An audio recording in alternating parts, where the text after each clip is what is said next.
Hello viewers, প্রত্যেককে অভিনন্দন। শিক্ষা নিয়ে তো অনেক আলোচনা করলাম, আজকে একটু কুসংস্কার নিয়ে আলোচনা করি। আর এই পৃথিবীর বিভিন্ন কুসংস্কারের মধ্যে আমরা শিক্ষা দীক্ষায়, আমরা অন্তরিক্ষে যাচ্ছি, মহাকাশে যাচ্ছি, কল্পনা চাওনা থেকে শুরু করে সুলিতিয়া উইলিয়ামস থেকে ভারতবর্ষ, পৃথিবী নাসা থেকে শুরু করে আমরা মহাকাশ গবেষণা কমপ্লিট করছি, ইউনিভার্সে আজকে আমরা অনেকটা এগিয়ে গেছি, কিন্তু আমরা সেই গড্ডা মে আবি ভি পড়ে হয়ে হ্যাঁ। এখনো আমাদের মধ্যে পৃথিবীর সবচেয়ে বড় বড় কুসংস্কার আমাদের নাক পাশ সমস্ত জায়গায় আটকে বসে আছে। ये सांस लेना बहुत मुश्किल की बात हो जा रहा है। আর পৃথিবীর ইতিহাসে সবচেয়ে বড় কুসংস্কারের নাম আজকে বলবো আমি, তার নাম হচ্ছে ধর্মের নামে অধর্ম। আপনারা কি মনে করেন যে এই যে কন্টিনিউয়াসলি সিরিয়া থেকে শুরু করে, প্যালেস্টাইন থেকে শুরু করে, ইসরায়েল থেকে শুরু করে, হামাস থেকে শুরু করে, আজকে হিজবুল থেকে শুরু করে বাংলাদেশের বিভিন্ন রকমের যুদ্ধ, ভারতবর্ষের বিভিন্ন রকমের লড়াই, কখনো বা মৌলবাদী, কখনো বা সনাতন, কখনো বা হিন্দু, কখনো মুসলিম, কখনো খ্রিস্টান, এই যে বিভিন্ন লড়াই যে চলছে, আপনারা মনে করছেন এটা ধর্মীয় লড়াই? নেই, এ ধর্মের লড়াই নয়, এটা হচ্ছে অধর্মের লড়াই। অধর্মের লড়াই। ইয়েস, আমি ধর্ম সম্বন্ধে জানি না। আপনি তো ভাবতে পারেন আপনি ধর্ম সম্বন্ধে বলছেন, আপনি কি জানেন? ইয়েস মেরে ইয়ার, ধর্ম সম্বন্ধে আমার কিছু জানা নেই। ধর্মের অনুভূতিটাই আমার কাছে বড় জিনিস। দুই ভাইকে পাঠানো হয়েছে ধর্মের অনুষ্ঠানে ধর্ম সম্বন্ধে জানতে, বাবা, যে বাবা তোরা যা গুরুগৃহকে ধর্ম শিখে আয়। তো দুই ভাই ধর্ম কর্ম শিখে নিয়ে এসে যখন বাড়িতে এসে বাবা জিজ্ঞাসা করছে বড়জনকে, বাবা তুই ধর্ম সম্বন্ধে কি জানলি? বললো, হ্যাঁ বাবা, ধর্ম সম্বন্ধে জানলাম যে মানুষের ভালো করতে হবে, মানুষের সঙ্গে মিশতে হবে, এটা তার উপলব্ধি। Yes, that is the best. দ্বিতীয় ভাইকে যখন বলা হলো যে তুমি ধর্ম সম্বন্ধে কি জানলে, মধু নয়নের বাড়ি ছেড়ে দিয়ে হাওমা করে কান্না করলো, বাবা ধর্ম হচ্ছে অন্তরের অনুভূতি, তাকে ব্যক্ত করা খুব মুশকিল। আর সেই ধর্মের নামে যারা অধর্মের লড়াই করছে তারা কেউ ধার্মিক নয়। কিন্তু আজকে বিজ্ঞানের যুগে দাঁড়িয়ে যখন আমরা উন্নতির শিখরে যাচ্ছি, তখন আমরা মধ্যযুগীয় বর্বরতা এবং এই ধর্মের নামে যে অধর্মকে আশ্রয় করে জীবনটাকে শেষ করে দিচ্ছি, এ তো বহুত বুড়া বাত হ্যায়। এর থেকে বাঁচতে হবে। আর কতকাল বসে থাকবো? আর কতদিন বসে থাকবো? পৃথিবীর 800 কোটি মানুষের মধ্যে 899 কোটি মানুষ ধার্মিক, 99 কোটি মানুষ শান্তিপ্রিয়, শুধু কয়েকটা মুষ্টিমেয় শয়তান পিশাচের জন্য আমরা কেন ভুগতে থাকবো? কেন আজকে জেগে উঠবো না যে তোমরা যারা ধর্মের নামে এই সমস্ত বাতলামি করছো, এটা ধর্ম নয়, এটা অধর্ম। আমি যদি বলি প্রত্যেকটি ধর্মের মূল কথা কি? In Bhagavad Gita, Krishna speaks directly about the need of the peace, declaring that there is no happiness without the peace. বলছে মানুষের জীবনে পারস্পরিক শান্তি স্থাপন ছাড়া কোনো সুখ নেই। সেখানেও তিনি কিন্তু শান্তির বার্তা দিয়েছেন। আমরা চলে যাই বাইবেলে। Blessed are the peacemaker, for they shall be called sons of God.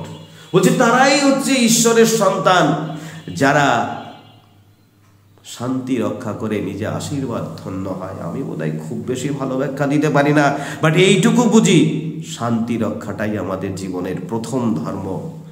চলে যাই আমরা next. As Allah states in the Quran. Quran আমি যৎসামান্য পড়েছি, সেখান থেকে যা আমি জানতে পেরেছি, as Allah states in the Quran, and Allah invites to the home of peace and guides whom He wills to a straight path. বলছে আল্লাহ তাকেই বেহেশতের স্থান দেয় যে শান্তির বার্তা বয়ে নিয়ে আসে, যে সঠিক পথে মানুষের জীবনকে চালিত করে। যদি এইটাই মানুষের কথা হয়, এইটাই যদি মানুষের ধর্ম হয়, তাহলে আজকে আমরা এই মুহূর্তে দাঁড়িয়ে এই নৃশংস পরিস্থিতিটা দেখছি। আপনি ভাবুন তো দেখি, আপনার সামনে যে দাঁড়িয়ে আছে, যাকে আমি অত্যাচার করতে চাইছি, সে মানুষ। আমার মনে হয় যে অত্যাচার যাকে করা হয়েছে আর যে অত্যাচার করলো, তার জিন পরীক্ষা করলে কোনো একটা সময় তারা নিজেদের একই বংশের সন্তান, জিনে মিলে যাবে। আমি তো মনে করি আমরা বিভিন্ন জায়গায় বিভিন্ন রকমের মানুষের সঙ্গে যে পরিচয় করি, আমি তো মনে করি আজকে যদি যে কোনো সময় এই যে সাবির বিশ্বাস আর সমীর বিশ্বাসকে যদি তার জিন পরীক্ষা করা হয়, এই সাবির বিশ্বাস সমীর বিশ্বাসকে যদি জিন পরীক্ষা করা হয়, তাহলে মনে হবে তারা দুজনেই এক। মনে হয় পরীক্ষায় প্রমাণিত হবে তারা দুজনই একই বংশের। আমি যদি মনে করি আজকে কি না সমর ডিসুজা আর সমর মণ্ডল তারাও হতে এক বংশের, হয়তো জিনটা মিলল না, তর্কের খাতিরে স্যার জিনসটা তো মিলল না, কিন্তু একটা তো মিলবে, সেটা হচ্ছে তাদের যে রক্তটা আছে, তাদের যে রক্তটা রয়েছে সেটা তো মানুষের রক্ত না। কিন্তু এই মানুষের রক্তকে বিষাক্ত করে তুলছে যারা, তারাই হচ্ছে ধর্ম অন্ধ বললে হবে না, ওরা অধর্মিক, ওরা বিধর্মী, ওরা নর পিশাচ। এই পিশাচদের দমন করতে আমি আগে ভাবতাম এইসব মানুষগুলোকে প্রাধান্য দিচ্ছে কারা, এই সমস্ত মানুষগুলোকে যারা প্রাধান্য দিচ্ছে তারা নিজস্ব স্বার্থ সিদ্ধির জন্য দিচ্ছে। আগে ভাবতাম এই মানুষগুলো যদি চলে যায় পৃথিবী থেকে, তাহলে আগামী প্রজন্ম একটা নতুন মানবতার জায়গায় আসবে। এটা তো ঠিক যে আজকে হিন্দু, মুসলিম, বৌদ্ধ, খ্রিস্টান, এর আগে আমরা যে ধর্মটা নিয়েছিলাম তার নাম ছিল প্রকৃতির ধর্ম, তার নাম ছিল মানব ধর্ম।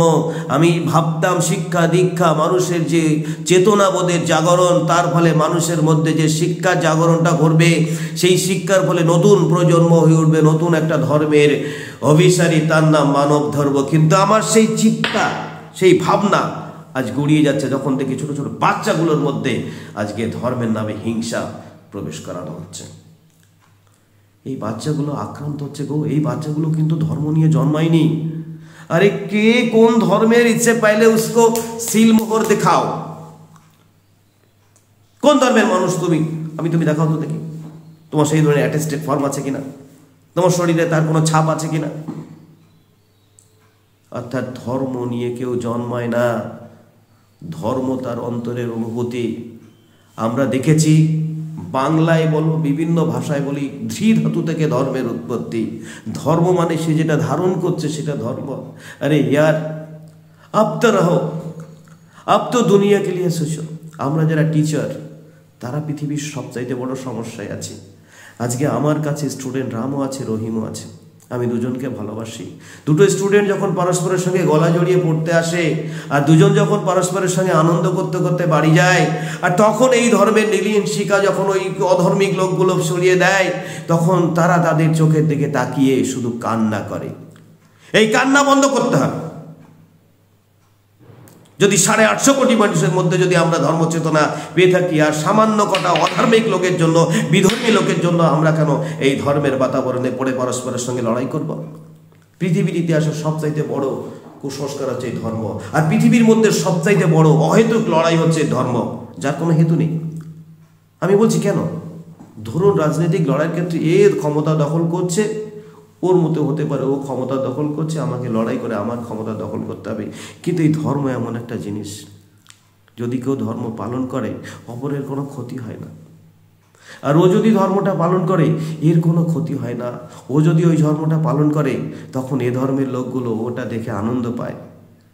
এই ধর্মের অনুষ্ঠানে যখন ওই ধর্মের লোকগুলো যায় তখন তারা পারস্পরিক সম্প্রীতির মধ্যে ভালোবাসায় আবদ্ধ হয়। আরে ইয়ার, আমরা যদি সকলেই বুঝি যে এই বিষাক্ত লেলিহান শিকা ছড়াচ্ছে যারা, তাদের কথায় কান দেবো না, নাম্বার 1, আর নাম্বার 2 তাদের বোঝানোর চেষ্টা করব। আর যদি তারা না বোঝে তাহলে তাদের যদি অ্যাভয়েড করি তাহলে আমাদের কে আটকায়? যদি বলো এই ধর্ম সম্বন্ধে আপনি কিছু বোঝেন, আমি ধর্ম সম্বন্ধে কিছু বুঝি না, কিন্তু অধর্মটা আমার মাথায় প্রতিটি মুহূর্তে করে করে খাচ্ছে।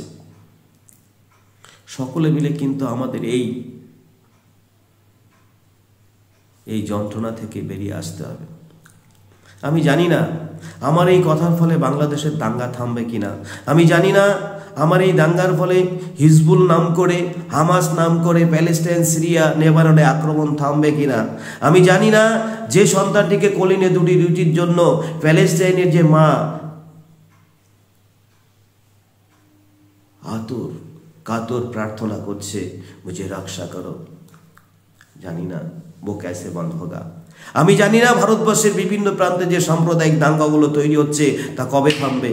আমি জানি না বাংলাদেশের এই সমস্ত মানুষের মধ্যে শান্তি। বাংলাদেশের লোক বলছে ভারতবর্ষকে আক্রমণ করবো, আরে ইয়ার বোঝো কুছ হো सकता है।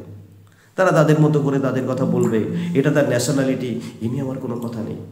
তাদের ন্যাশনালিটিটা তারা লড়াই করছে, আমরা আমাদের ন্যাশনালিটি অনুযায়ী তাদের বলবো যে কি না, একটা পিঁপড়েকেও অনেক সময় হাতি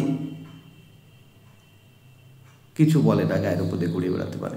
আবার অনেক সময় একটা পিঁপড়েও কিন্তু হাতিকে কামড় দেয়, সে জানে